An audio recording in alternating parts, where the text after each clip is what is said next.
Welcome to Timeless Voices. These interviews were recorded July 2024. In this piece, you're going to hear Hope Elson interview Chris Montague. Chris is 74 years old, an Inuk elder at the long-term care in Happy Valley Goose Bay. We spoke to him there.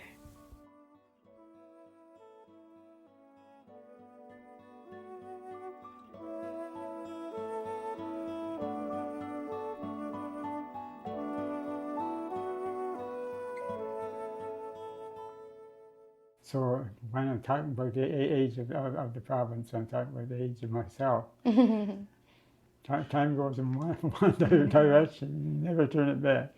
But just to shortly, I'm 74, I'll be 75 this year. Wow. Where did you grow up? North of Sugar. It was a beautiful town then, about 800 people. Yeah. It had mineral exploration going on with a company called Brinko. It was the center of the Methodist Church, became the UC Church, and we were also a medical center in coast of Labrador. North Sugar Hospital was the biggest hospital on the coast, so people were coming there from all places. The school was a regional school for all of the coast as well. So I have a lot of friends in Nain and Hopedale and McCoy, regular because they came to our school. And we played on the same hockey teams, and we had a good time together, actually. At least I thought it was. Most people thought it was. What was your childhood like? Going up north of Sugar, you had, still had footpaths. And the biggest vehicle we had in town for a time was a bicycle. And we just grew up, went to school, and hunted and fished and camped, and played sports. And the big thing for us when we became teenagers was the dance hall. Everybody would come north of Sugar for the dance, and we had a lot of good time there as well. Yeah. So other than that, it's just school. And How did the way you were raised shape who you are? I think because we didn't get out to see much of the world, we had to develop our imaginations. So that was important. Yeah. And I think that was a major thing. The other thing, the school being in town, and sometimes snowbanks up to my waist. Yeah. What was school like? It was good. We had good teachers. They were not as qualified as they are today. They probably have some summer school, and they come up and teach us. And quite often we'd be teaching the teachers. But they were excellent, and they supervised such things as special dances and sports. And they were part of the community. What kind of things did you learn? Did I learn in school? Yeah. The 3 R's. Reading, writing, and arithmetic. And of course history and geography, and sometimes we had crafts. Sometimes we had special occasions. And back in those days, we didn't have TV when I was young, so the school concert was a big thing, and so we'd act out stories, and all the parents would come in the community. We'd come together and have a good time. I still recall some of the parts I had to play in plays and things like that. So we entertained ourselves. And school was important for that as well, because It's the biggest building in town next to the hospital. What did you do for lunch? I ate. Yeah.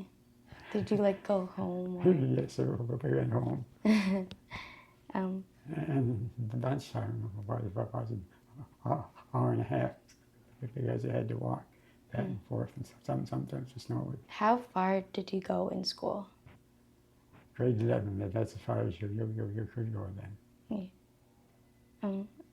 How many I siblings come do from you a have? small family at that time, 8 kids. Did you have any trappers in your My family? father was a trapper full time. He'd go into the country and stay there from it was over. We'd go do a lot of fishing, catching trout and smells, things like that. And we do a lot of firewood work. The dog team would pull the wood back. And then after that, we would go salmon fishing. No, Was it hard having your dad away for a while? I think it's harder for him than us. But always good to see Dad come back again. But in those days, we had to leave home to work. And traveling is a part of life, and we thought it would be normal. And then he got job up on the base in the later years. But grandfather, I hardly knew him because he passed away when I was very young. My other grandfather was from Newfoundland. His father came from Labrador, though, and he's actually born in the Labrador, but his father died when he was very young, and so his mother packed up and went to Bare Knee out by Bay Roberts.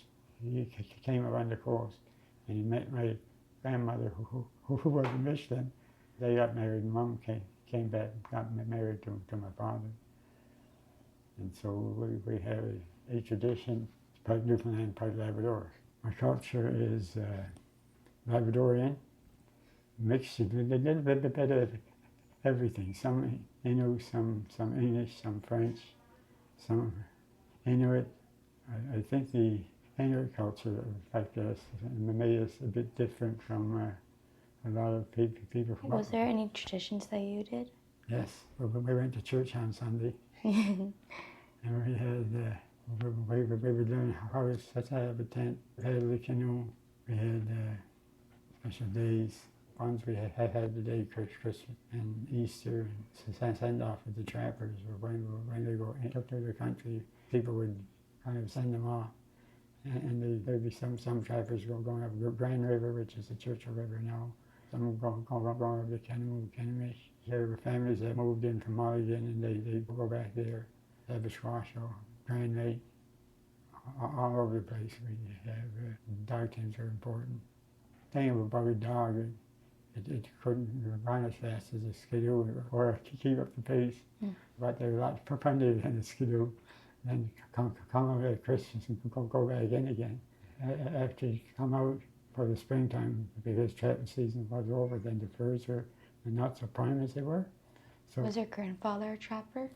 yes, but my father trapped his trap line because he was unable to continue. Any more trappers in your family? Well, my first trapper in my father's side would have been my great-grandfather, John Montague, who came from Scotland, the Orkney Islands. He came over with Hudson Bay, and he was a Hudson Bay servant, clerk, until he married. And in those days, if you married into the local population, the Hudson Bay Company would say, "Hasta la vista, baby," and you were on your own. And so we continued to trap. His uncles and his father continued trapping, and they also worked at the Dickey Lumber Company in Is it going to like? Dartford, Yeah. You have to learn the dog calls. Ark, ark, ada, hoot, hoot. Hoot, hoot means to get going. Ada, I believe would be turned to the right. Ark, ark would be turned to the left. So those were the dog team calls that we got from our Inuit ancestors. We just carried them on. And it was always good because the dogs were friendly. They were like pets and work animals at the same time. So the two ones that I remember most are Bob and Jethro. Why do you remember those two the most? I sort of took a liking to them. Bob was born when I was about 4 years old, and he was always friendly with me. He was my dog. Jethro came later, but he was a really good dog too. He was quite manly. He was a good friendly dog. But all the dogs were nice. Rex, Bunny, Jacob and Isaac, they were all good, friendly. Who named the dogs, or did you name the dogs? They were named and passed on to me. I didn't name them. What was the send-off for the trappers like? They go up, my father's group was the Grand River group. They would go out to different times. The Highlanders went way out west on to the Quebec border. They were, they go first. They had such a long trip, and they had the portage over Churchill Falls, and then go on from there into the countries. And mostly all flooded now though, for the Churchill Falls project. But they had the families send off, and sometimes there's a sad story. Like, and she says, "Kiss me before you go, it's done." He pushed up his head over and said, see you for Christmas, boy. And went on. And the sad thing about it is he never saw her for Christmas because he died, John or something. That was a send-off.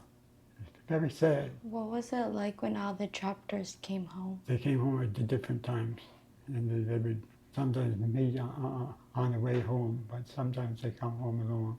And it'll always be when the snow was down, so people stayed home more. Always good to see your father come home and have all the fur on the floor and that. What was it like when your father had fur all over the place? We were quite proud of the fact, because he had to be a good trapper, and so he did a lot. What was your mom like when... Excited, of course. There's a song of when we see the boys back home, we're happy boys, you bet. What do you hope people remember about trappers? Well, the trapping, the most important thing that the trappers did for the province established the western border, because the coast of Labrador would be the coast and 3 miles from the coast. So there only be a strip of land on the coast. How was your life different in them days? Well, when I was born in North Australia, there were no roads going out of the town. There were no bridges. So we grew up in North Australia.